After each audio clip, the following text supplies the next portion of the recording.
Gavumenti musesa banaku kwekina mbunze kasibante nga tolina wadda akabuzi.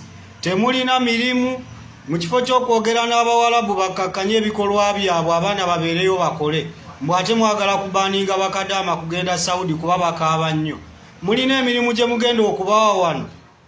Ate nga abagenda bangi n'abaliyo bangi. Kubanga intanafe yejjudde.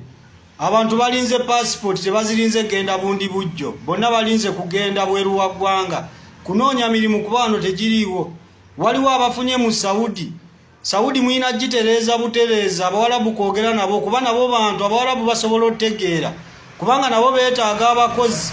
Omuwalabu munafunye amanyi kulya na kwebaka. Awatali mukozi naye obulamu bukaluba. Kitegeeza temubagamba basobola okikola. Gavumenti ne gavumenti wezoogerezeganya zituuka ku nzikiriziganya. Ne babeerayo ne bakola kuba badda wano.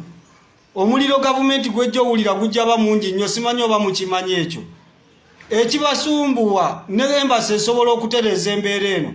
Naye tusobola kukwata muntu atakubanga ku kyeyo n'omuwa obwambasada. Ow'amagye yakiikirira amagye kuba y'abamanyi ab'amagye embeera gye bayitamu. Tosobola kuddira musawo agenda akiikirira abalimi. Kati ne ambasada alina kubanga yakuba ku kyeyo ng'asobola okumanya embeera ey'ekyeyo. Bino ebintu byangu nnyo bya kusolovinga abawalabu ne bava mu bikolwa bino eby'okutulugunya abantu kuba nabo babeetaaga. Banafu beetaaga abakozi. Naye mbwate mwagala kuba baaninga kugendayo. Muyina emirimu.